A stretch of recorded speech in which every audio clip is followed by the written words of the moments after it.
Chers amis, bonjour et bienvenue pour cette nouvelle leçon de l'école du sabbat. Nous sommes heureux de vous accueillir ici, ceux qui sont en présentiel et ceux aussi qui nous suivent en ligne.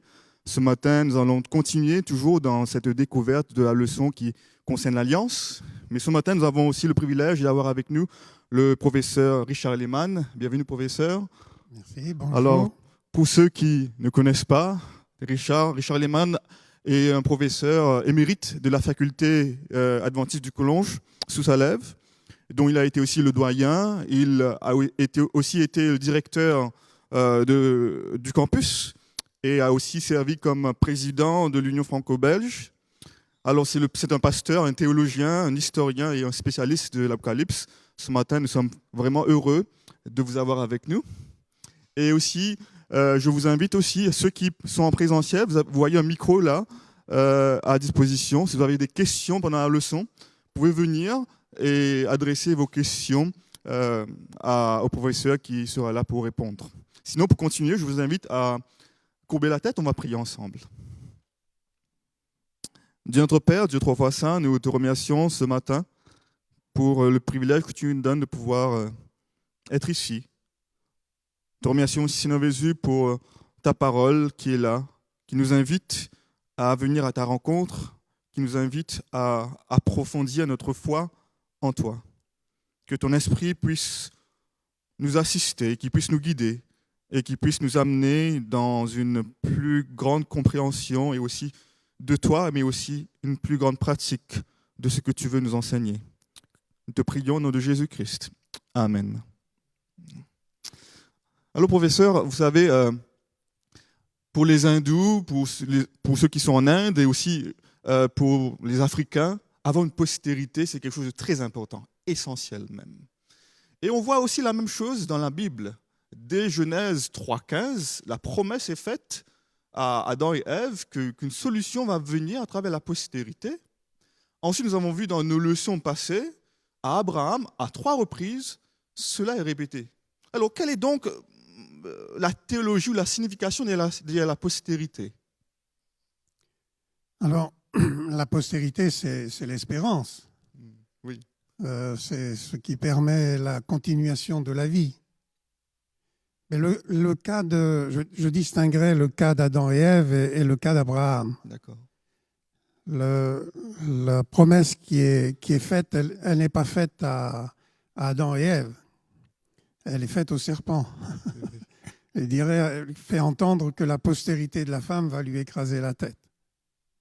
Ce qui me frappe par rapport à Adam et Ève, c'est que quand ils ont pris conscience de leur faute, ils n'ont pas demandé pardon. Ils sont restés dans l'autodéfense, l'autojustification. Ça montrait bien que le péché avait commencé déjà profondément son œuvre dans leur cœur. Et la promesse d'une postérité de la part de Dieu, c'est encore le geste supplémentaire que Dieu fait pour résoudre le problème que représentaient Adam et Ève après leur faute. D'accord. La promesse faite à Abraham, c'est autre chose. C'est une promesse pour le monde. C'est sûr qu'il y a une postérité, mais qui doit être en bénédiction au monde entier. Donc c'est une perspective qui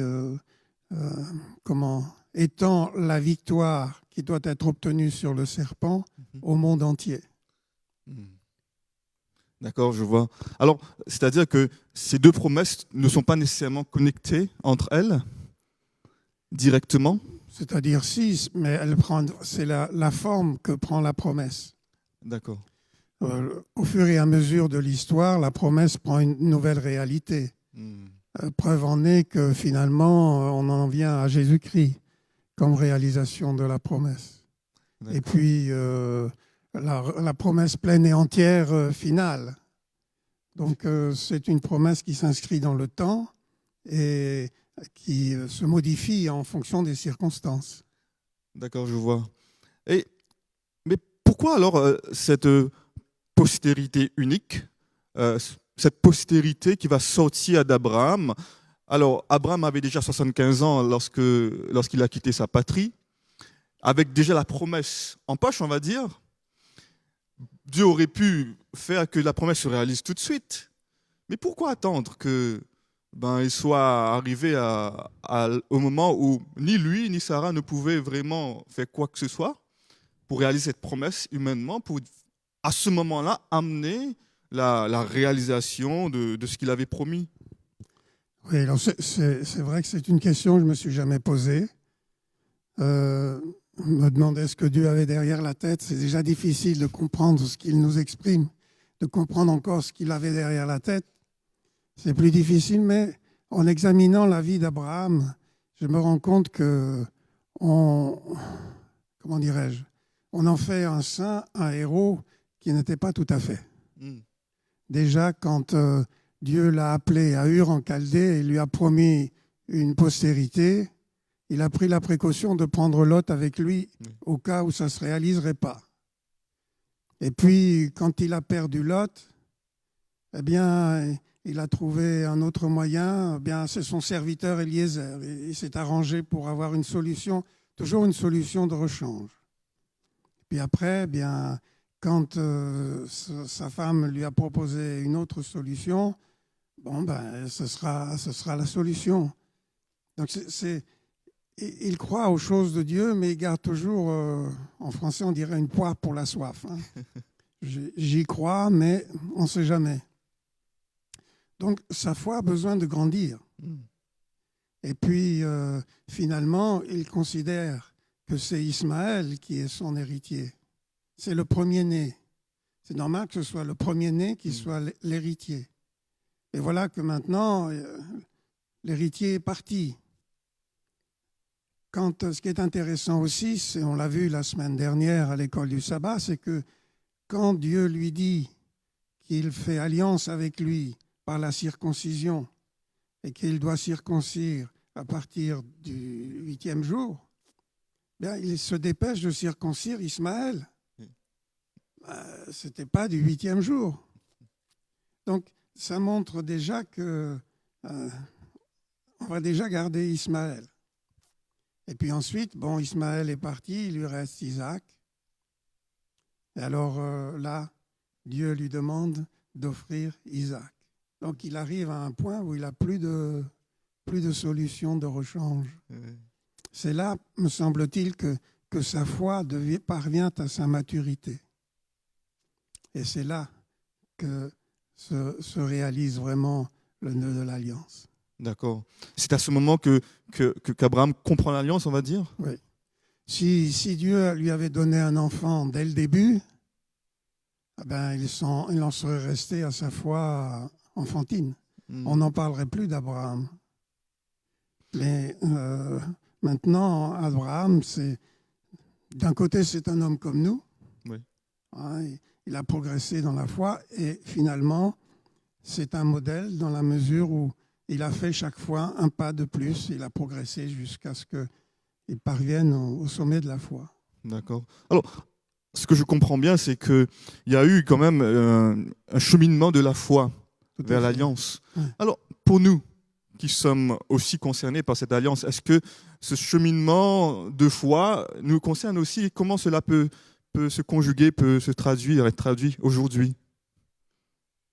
Alors, une alliance, c'est un lien qui se crée. Et la Bible insiste beaucoup là-dessus, sur le fait que c'est Dieu qui fait alliance. Parfois, quand il y a des baptêmes, on dit que voilà, un tel André, Pierre, Jeannette a décidé de faire alliance avec Dieu. C'est faux. C'est accepter l'alliance que Dieu veut faire avec elle. Donc c'est toujours Dieu qui veut faire alliance. Et c'est à nous de décider si on veut entrer dans l'alliance que Dieu veut faire avec nous. D'accord. Nous sommes bénéficiaires d'un geste de Dieu. Et c'est ce qui me frappe dans toute l'histoire d'Israël, c'est que, on en parlera un peu tout à l'heure quand on parlera du reste, c'est toujours Dieu qui prend l'initiative devant une situation catastrophique. Oui. Là où nous, on aurait dit, on baisse les bras, hein, ça fait si longtemps. Alors, voilà, quand il y a cette situation, Dieu revient encore. Et puis, il renoue l'alliance, il se réengage, il promet un reste, on en parlera, mais il est toujours là. Donc, c'est une alliance de grâce. Ce n'est pas une alliance faite avec les bons. D'accord. C'est une alliance faite avec les nuls. Oui, c'est vrai. Et il s'approche d'eux pour les faire grandir. Avec toi, je peux faire quelque chose.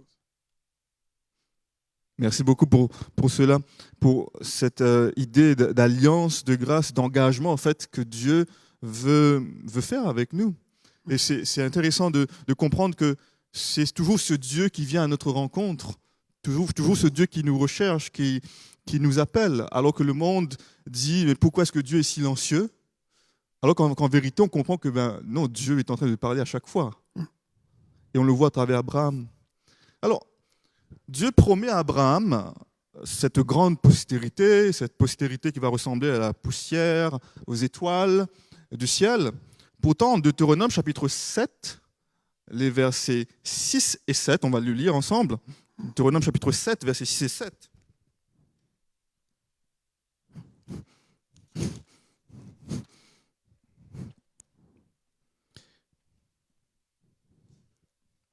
Voici ce qu'il nous dit. Car tu es un peuple saint pour l'Éternel, ton Dieu. L'Éternel, ton Dieu, t'a choisi pour que tu fusses un peuple qui lui appartint entre tous les peuples qui sont sur la face de la terre.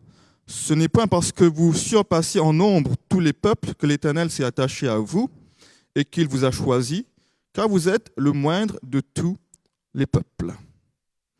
Je vous rappelle à ceux qui nous suivent en ligne que vous pouvez nous envoyer vos commentaires et vos questions aussi qu'on va aussi adresser. On va trouver aussi des réponses à ceux-là.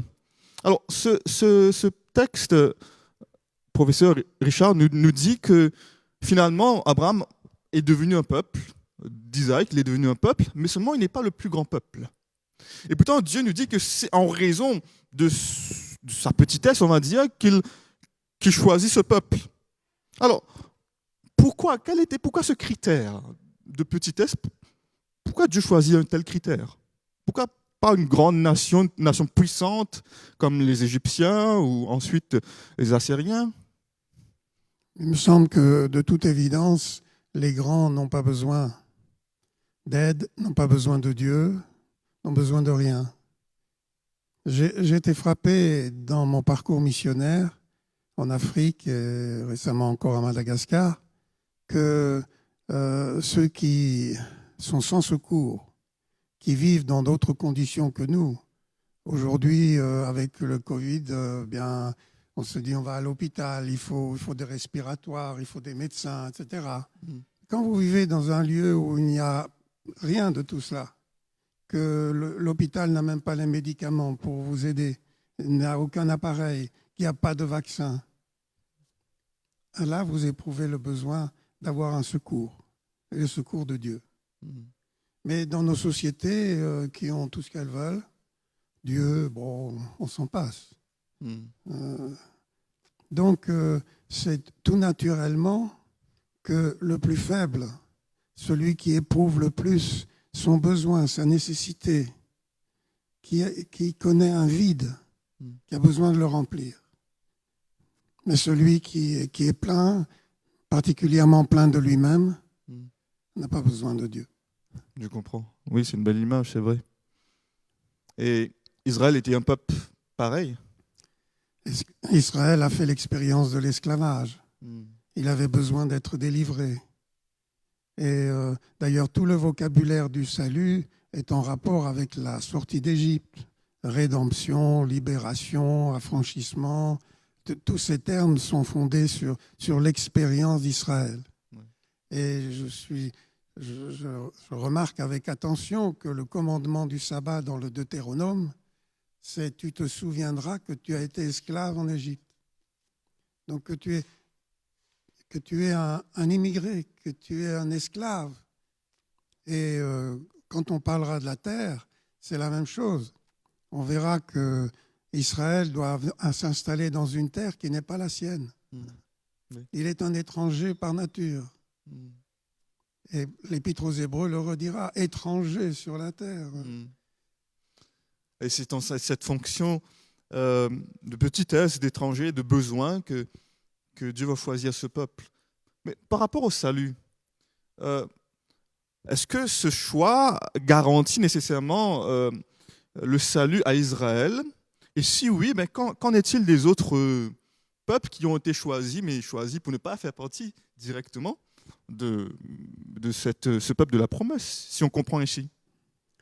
Alors, il y a déjà une expérience qui est assez remarquable dans l'histoire d'Israël, l'histoire brève déjà, c'est l'affaire des Gabaonites. Oui. Vous savez que lorsque Israël est arrivé dans le pays de Canaan, les habitants de Canaan ont utilisé un subterfuge pour se faire alliance avec Israël. Bien, quand on suit l'histoire des Gabaonites dans l'Écriture, on se rend compte qu'ils ont été intégrés à Israël.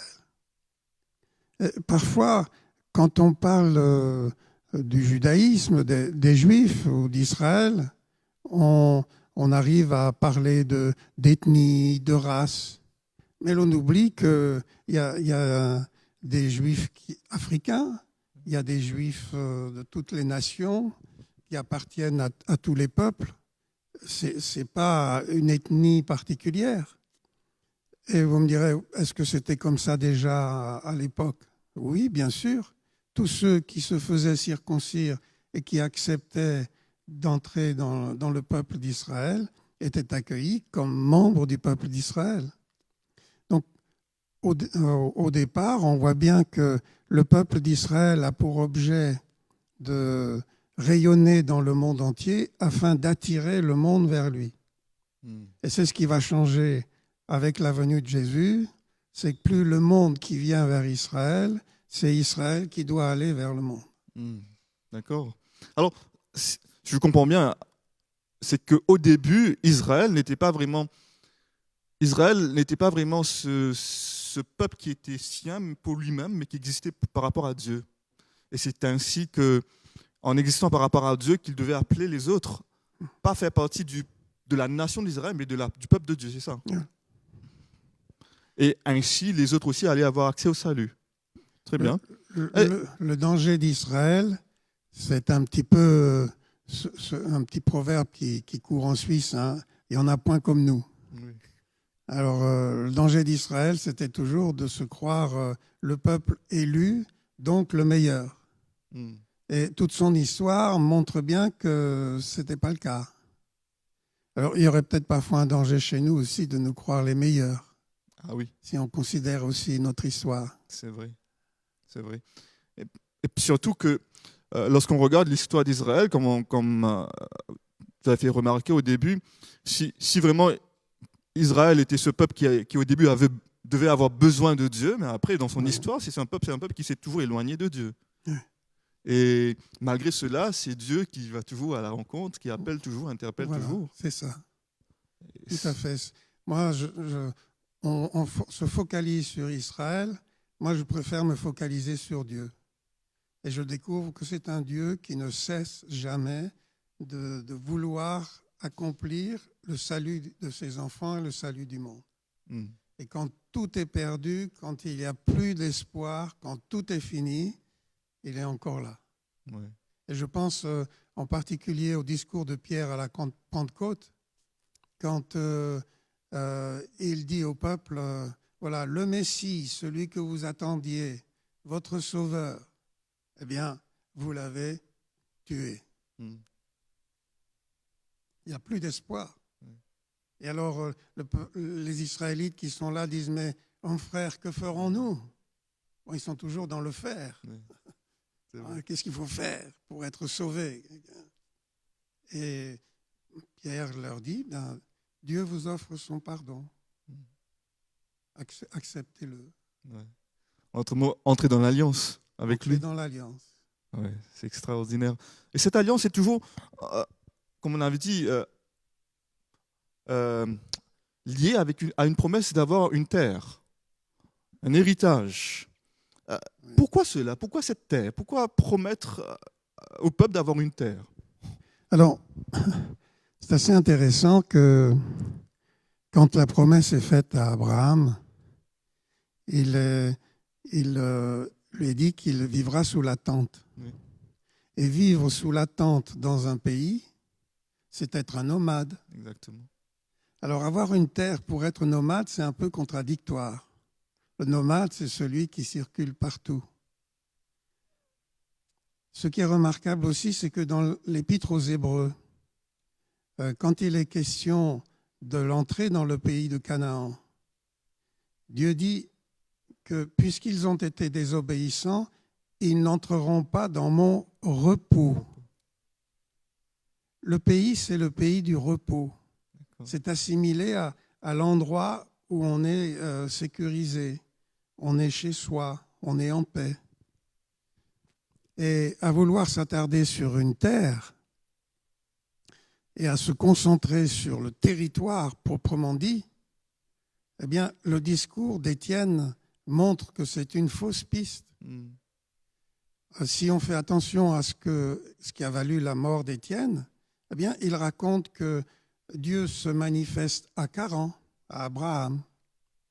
Dieu se manifeste à Moïse, au pays d'Égypte. Dieu se manifeste partout dans le monde. Et il intervient partout dans le monde. Donc, la terre n'est pas si importante que cela. Et puis, le temple. Eh bien, Dieu n'habite pas dans un temple fait de main d'homme. Oui.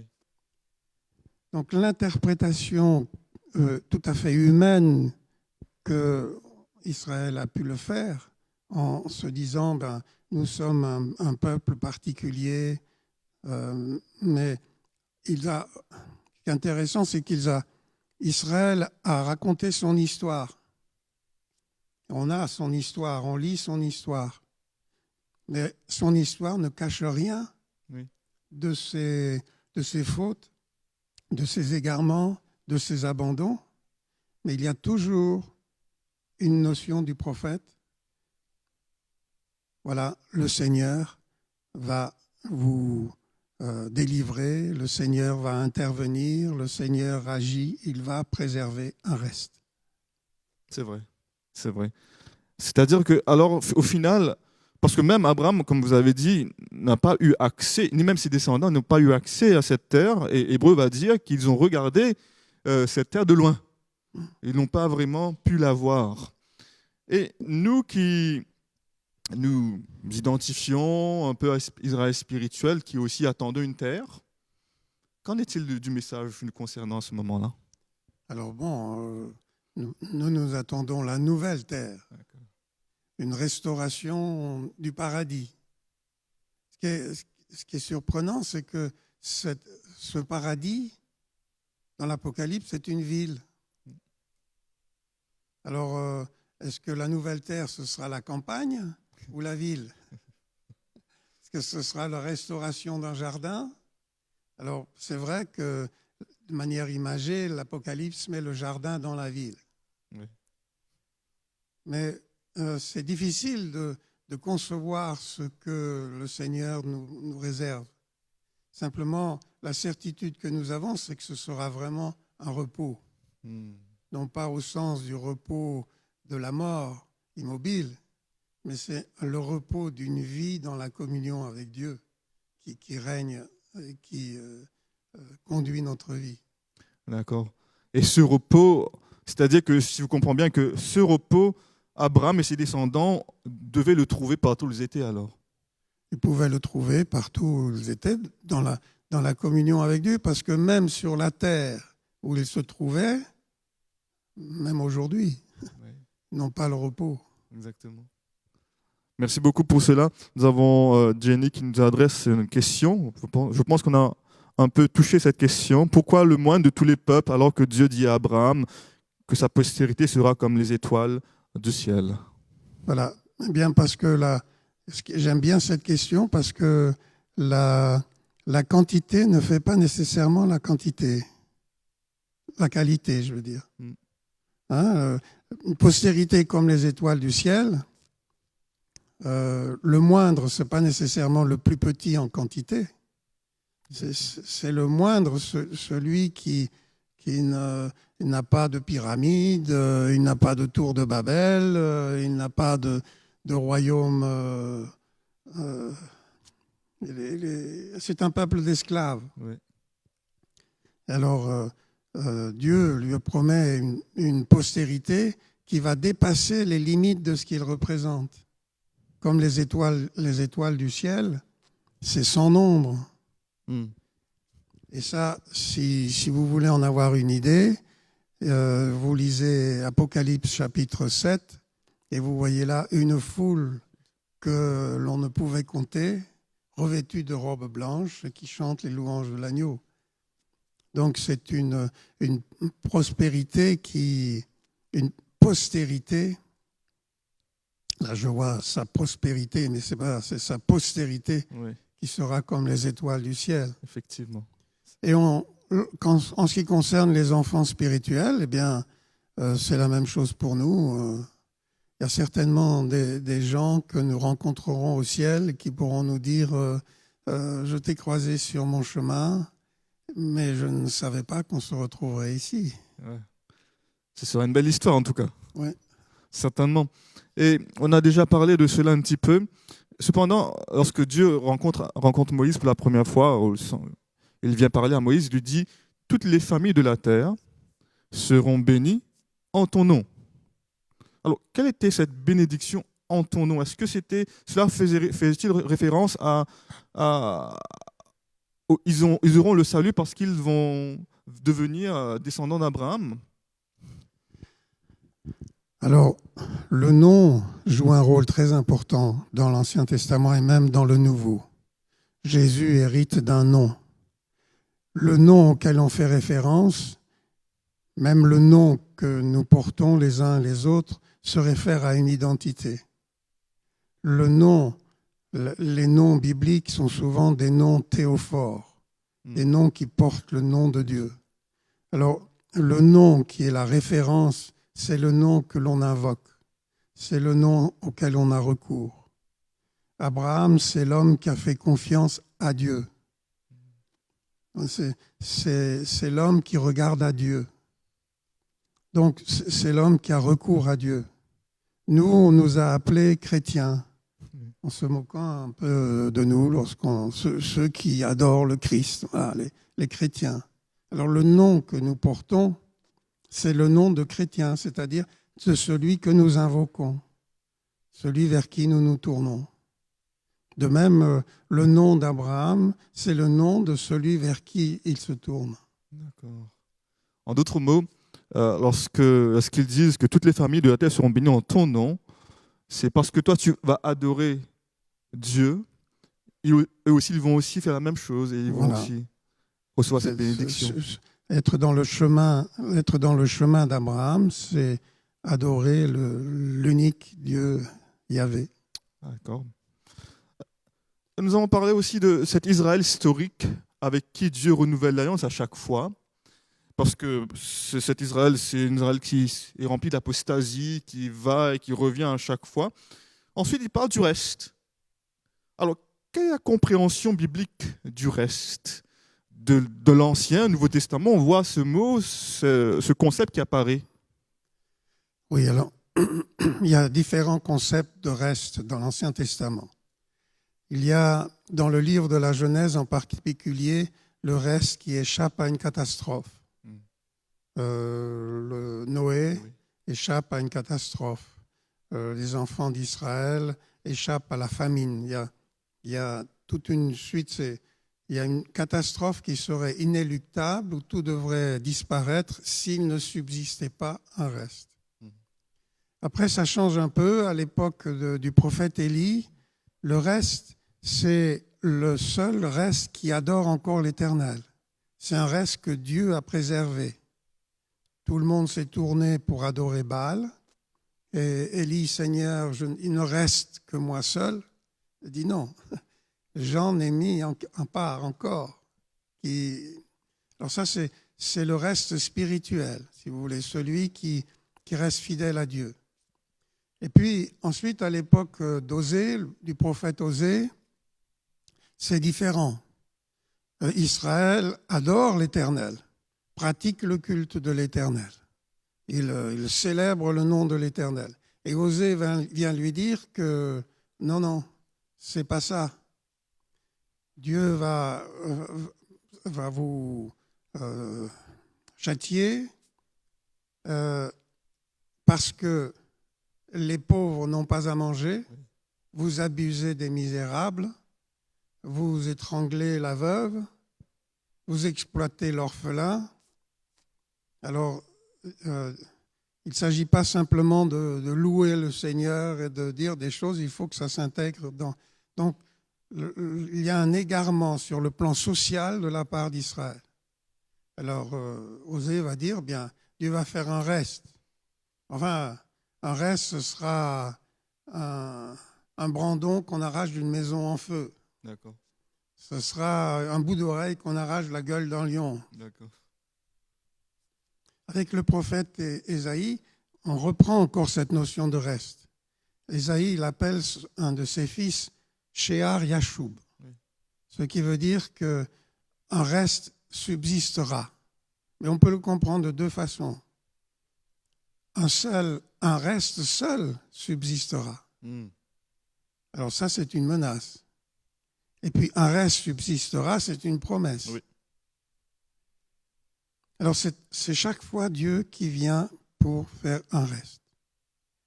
Et puis ensuite, dans la période intertestamentaire, ce sont les gens de Qumran qui se considéraient comme étant le reste d'Israël. Et que Israël était perdu, mais eux étaient le reste. C'était les meilleurs. Ils observaient le sabbat, ils attendaient le Messie, ils pratiquaient tous les rites. Donc, le reste, c'est ça. Et là, s'est introduit une nouvelle notion du reste que l'apôtre Paul a reprise. C'est que le reste, c'est pas ce qui reste après. Le reste, c'est ce qui a toujours subsisté à travers l'histoire. Si vous voulez, la crème au-dessus du lait. Dieu s'est réservé un reste tout au long de l'histoire. Les Qumraniens, on pensait que c'était eux. Et puis l'apôtre Paul dit non, il y a un reste qui subsistera toujours. C'est celui qui accepte le Messie comme sauveur. D'accord. Et est-ce que ce reste, je comprends bien, on a donné différentes définitions de ce reste qui échappe à une catastrophe, le reste qui est fidèle à Dieu, le reste qui s'occupe des autres personnes. Et est-ce que ce reste est identifié à une église particulière ? Alors ça, c'est une bonne question. Je ne crois pas à l'idée d'une église qui serait une église invisible, formée de tous les croyants qui, dans le monde, seraient les justes. Une église, c'est toujours la réunion d'une communauté qui est formée. L'église, ce sont tous ceux qui sont appelés hors de chez eux pour se réunir. De même, la synagogue, ça veut dire ceux qui se réunissent ensemble. Alors, une église particulière, l'église adventiste est une église particulière qui annonce un message particulier.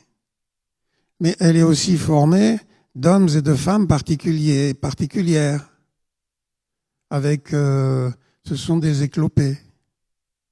L'église, c'est plus un hôpital que la réunion des parfaits. On est tous des malades avec des élans de foi et puis de découragement, mais tous portés par la grâce que Dieu nous accorde. Élevés par la grâce, attirés par la grâce. Quand on a rencontré Jésus, quand on a rencontré Dieu, eh bien, on est transformé par cette rencontre. Quand vous rencontrez quelqu'un, une personnalité quelconque, eh bien, cette rencontre a un effet sur vous. Et la rencontre avec Dieu, c'est quelque chose qui vous pénètre. Si ça ne change rien chez vous, c'est que vous êtes inconséquent avec cette rencontre. Vous êtes indifférent avec cette rencontre. Alors, l'ensemble de la communauté que nous formons, c'est une communauté de gens qui ont rencontré Jésus, qui ont rencontré Dieu, et en qui cette rencontre a comblé un vide, a éveillé une marche. C'est toujours le christianisme, c'est pas un état, c'est une marche. La foi, c'est une marche. On est toujours en route. On n'est jamais parvenu. On ne parvient au bout que par la grâce de Dieu, lorsque bien on le rencontrera. Mais même lorsqu'on le rencontre, ce ne sera pas parce qu'on aura été les meilleurs, mais parce qu'on aura tenu à la grâce jusqu'au bout. En d'autres mots, je comprends bien, c'est que ce reste n'est pas identifié à une dénomination précise. Ce reste est identifié à l'Église, telle qu'elle est appelée à venir vers Dieu. Vous savez, l'Église adventiste se définit au travers de sa mission. Non pas en tant que communauté des parfaits, mais en tant que communauté missionnaire. Donc nous sommes le reste missionnaire. Dieu nous a appelés, d'ailleurs l'apôtre Pierre le dit bien dans son épître, c'est la communauté des saints qui rend témoignage de Jésus-Christ. Donc nous n'avons pas à nous définir en fonction de nos bateaux missionnaires, de nos hôpitaux, de nos écoles, de nos églises, etc. Nous définissons en fonction de la mission que le Seigneur nous a confiée. Nous sommes le reste qui appelle le monde, à se préparer pour le retour de Jésus. Pardon, à être prêt pour le retour de Jésus. On ne se prépare pas au retour de Jésus. On doit être prêt pour le retour de Jésus. Merci parce beaucoup qu'il peut survenir à tout moment. Et il y a dans la parole de Dieu, par exemple, Zacharie 9, 7, Ésaïe 66, 19, parle d'un reste particulier existant au temps de la fin, mais c'est un reste multiethnique. Oui. Comment comprendre cette transition d'un peuple unique à un peuple qui est composé de toutes les ethnies de la terre? Et quel est le rôle de la croix du Christ dans cette diversification du reste? Alors, je ne suis pas sûr que le mot ethnique puisse correspondre à ce qui apparaît dans le Nouveau Testament et particulièrement dans les Actes des Apôtres. Je dirais plutôt un reste multiculturel. Oui. Parce que la définition ethnique est une définition plus propre à notre civilisation. C'est vrai. Ce qu'il faut reconnaître, c'est que chaque culture intègre dans sa foi la foi chrétienne. Où que vous alliez, vous vous rendrez compte, pas besoin de voyager trop loin, hein, vous traversez la frontière, chaque église même a sa propre culture, sa façon de vivre sa foi. Et parfois, il y en a qui vont d'une église à l'autre pour essayer de trouver une église qui corresponde à leur culture. L'église est multiculturelle. Elle se vit... je ne sais pas si vous seriez heureux, comme nous l'étions au Cameroun, d'avoir les gens qui entrent dans l'église avec une boîte de conserve et des cailloux et qu'ils agitent les cailloux en rentrant dans leur boîte de conserve. Chacun. Et Dieu accepte les différentes cultures. Sauf que le christianisme nous interpelle chacun dans notre culture, interpelle chaque société dans sa culture. Qu'est-ce qui, culturellement, a besoin d'être modifié, élevé, transformé? Le statu quo n'existe pas pour le chrétien. Et il y a toujours réflexion pour une amélioration, pour une progression. Et cette diversification, on va dire, la croix du Christ, elle représente quoi dans cette diversification du reste, au final? Alors le Christ, c'est le point de référence. C'est ce qui est rendu possible. C'est lui qui a rendu possible ce salut que nous annonçons, que nous proclamons. Alors, on a une question ici. Le même travers se poursuit de nos jours. La Odyssée, tiède, elle restera tiède. Verdict, je te vomirai de ma bouche. Ce reste, comment elle s'appellera? Adventiste ou pas? Alors, c'est bien de présenter la Odyssée. La Odyssée, elle est tiède. C'est le temps dans le grec qui n'apparaît pas ici dans la traduction. Et elle dit « Je suis sur le point de te vomir de ma bouche ». C'est pas une prophétie « Je te vomirai de ma bouche ». Je suis sur le point de. Et après, il y a un appel.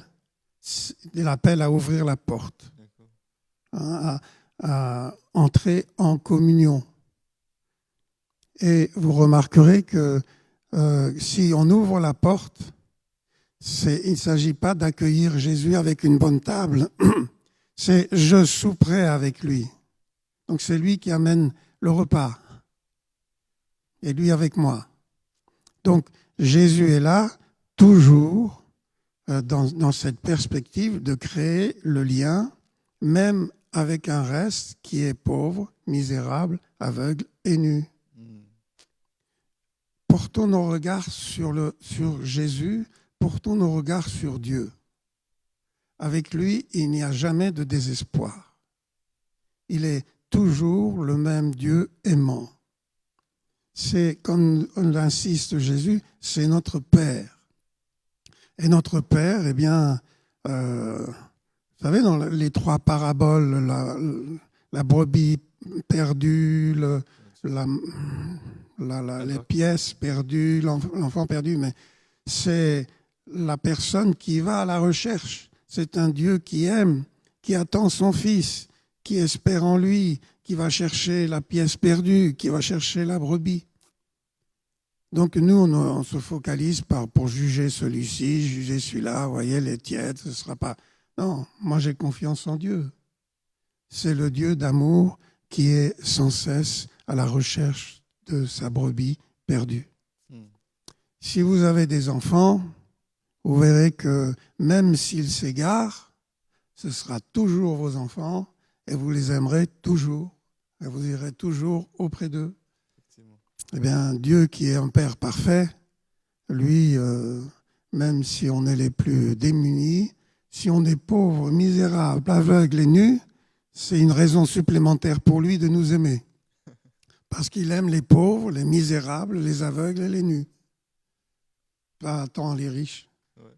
Au final, Richard, si je comprends bien, c'est que cette postérité ou cette promesse qui est faite à cette postérité, c'est un appel quand même à changer de perspective, d'arrêter de se regarder soi-même et de considérer Dieu au final. C'est ça. Quelle est ma relation avec Dieu? Quel est le lien que j'entretiens avec Dieu? Est-ce que moi, j'ai saisi la grâce qui m'est offerte? Pourquoi est-ce que je tourne le dos? Pourquoi est-ce que je discute avec Dieu? Pourquoi est-ce que je marchande avec Dieu? Moi, je suis de toute façon indigne. Alors, si lui me manifeste son amour, à moi de prendre position. Vous savez, parfois, il y a des vies qui sont complètement changées parce qu'elles ont entendu quelqu'un, un garçon ou une fille, qui a dit « je t'aime ». Ah oh. Il y en a beaucoup ici, je pense, qui ont entendu ça un jour et qui sont à deux dans la pièce. Parce qu'ils ont entendu quelqu'un qui leur a dit « je t'aime ». Ben, on a un Dieu qui nous dit « je t'aime ». Dans l'état même où tu es, parce que je veux faire quelque chose d'autre avec toi. Je veux engager quelque chose de merveilleux auquel tu ne t'attends pas. Ouais. Effectivement. Merci beaucoup pour cette image qui parle vraiment. Je vous rappelle à ceux qui sont en présentiel que vous pouvez adresser vos questions. Il y a le micro qui est à disposition. Vous devez simplement venir, vous approcher et poser la question au professeur qui est là. Sinon, on va poursuivre. Le verset phare de cette semaine-ci, c'est le verset qui se trouve dans Pierre, qui dit que nous sommes une génération choisie, un sacerdoce royal, une nation sainte, un peuple particulier. Alors, que signifie chacun de ces termes pour nous aujourd'hui? Alors, je vais devoir, pour y répondre, prendre Exode chapitre 19. D'accord. Parce que c'est la même déclaration, mais elle est formulée d'une manière qui est très éclairante. C'est mis au conditionnel. Exode 19, verset 5. Si vous écoutez ma voix, si vous gardez mon alliance, vous m'appartiendrez entre tous les peuples, car toute la terre est à moi. Vous serez pour moi un royaume de sacrificateurs et une nation sainte. Voilà les paroles que tu diras aux enfants d'Israël. Si vous écoutez ma voix, si vous gardez mon alliance, vous m'appartiendrez entre tous les peuples. Donc ici, ce que Dieu veut souligner, c'est le lien qu'il veut entretenir avec Israël ou avec son peuple. Celui qui entre dans l'alliance lui appartient. Et vous serez pour moi un royaume de sacrificateurs. Alors ça, c'est assez intéressant, parce que le sacrificateur, c'est celui qui fait la médiation entre Dieu et les hommes.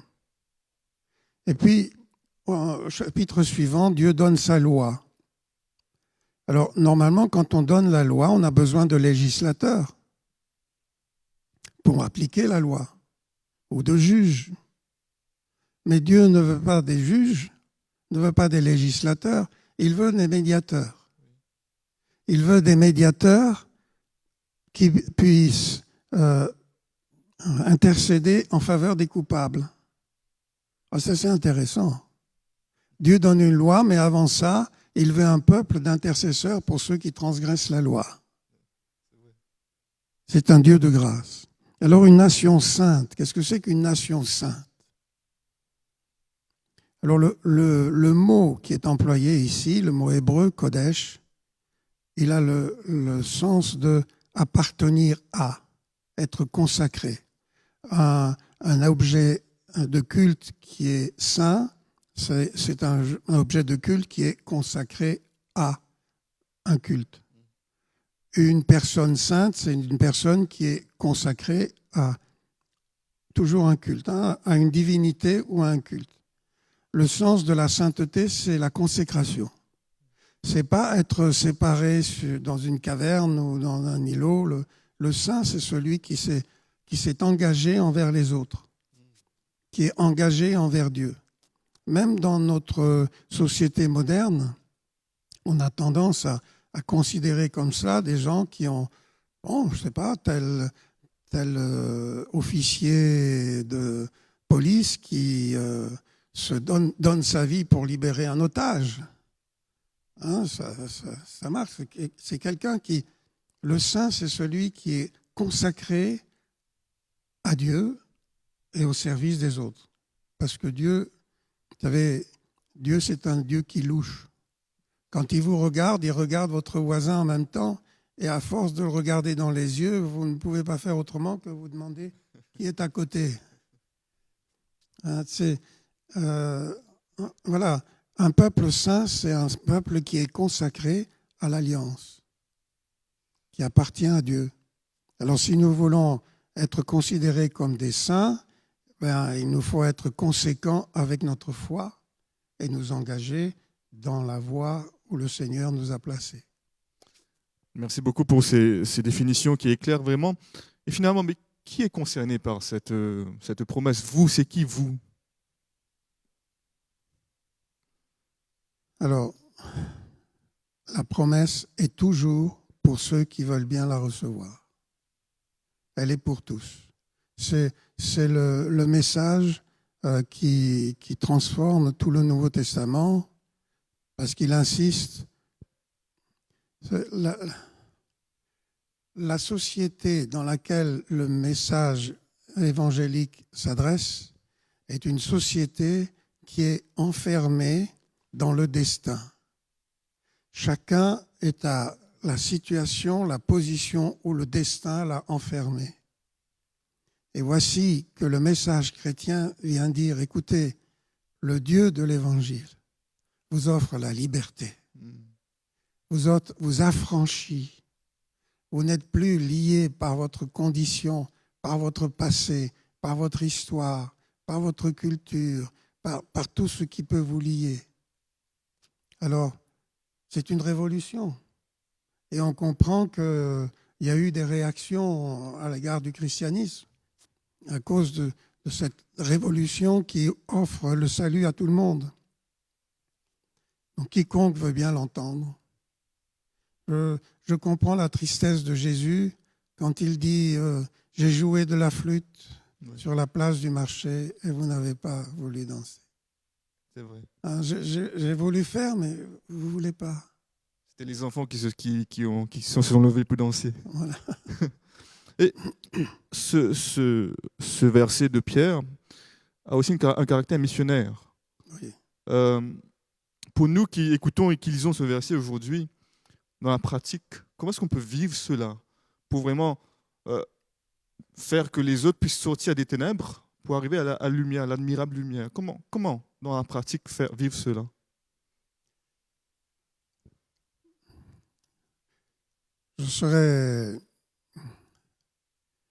Il y a un moment dans notre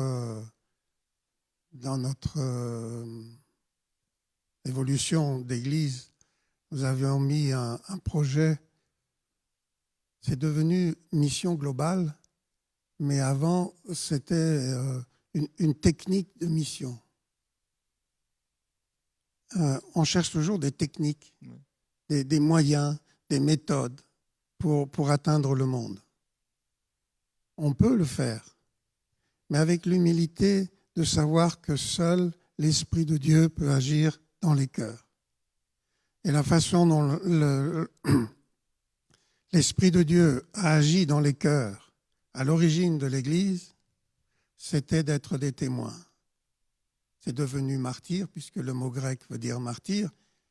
Mais bon, on a dit que le martyr, c'est la semence de l'Évangile. Le sang des martyrs a été la semence de l'Évangile. Alors je ne dis pas qu'il faut devenir des martyrs, mais être des témoins. Des témoins partout où nous sommes de notre authenticité, qui nous sommes. C'est difficile dans notre société occidentale.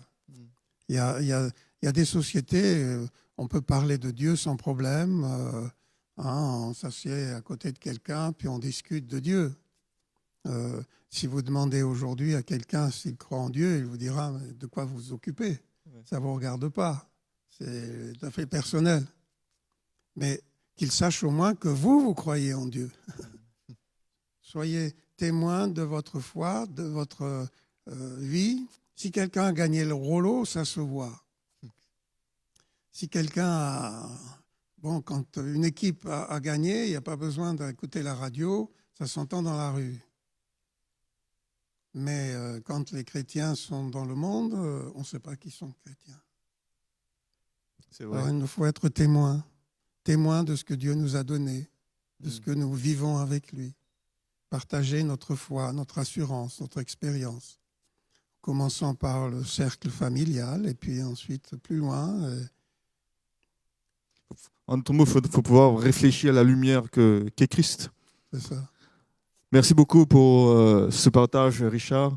Nous avons compris aujourd'hui, à travers cette leçon, qu'au final, cette promesse de postérité, cette descendance s'ouvre à tous ceux qui veulent y prêter foi, à tous ceux qui veulent répondre à l'appel de Dieu, mais aussi à ceux qui répondent à cet appel de Dieu. Nous sommes appelés à réfléchir à cette lumière pour que d'autres encore y répondent. Tout à fait.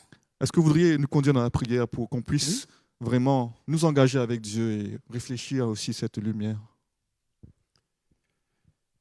Notre Dieu, notre Père, nous voulons te remercier d'être entré dans notre vie, de t'être fait connaître à nous comme un Dieu de bonté, de miséricorde, de grâce.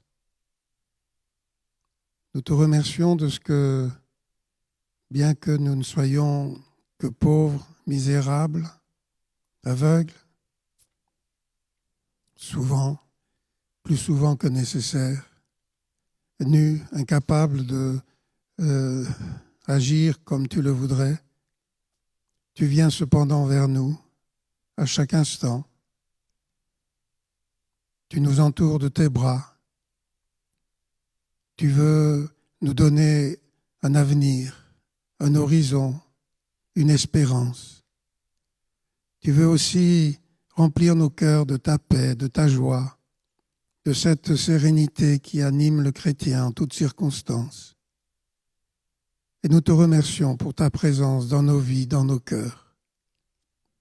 Ô Seigneur, donne-nous aussi une langue pour partager ce que tu nous as donné, un esprit d'ouverture, de disponibilité, de service et d'amour pour quiconque se trouve sur notre chemin. Donne-nous de partager avec d'autres la joie du salut. Merci de combler nos manques, de pardonner nos égarements et de nous remplir de la joie qui vient de toi et que tu as de la grâce que tu as manifestée en Jésus-Christ. C'est au travers du beau nom de Jésus que nous t'en remercions. Amen. Amen. Merci encore une fois.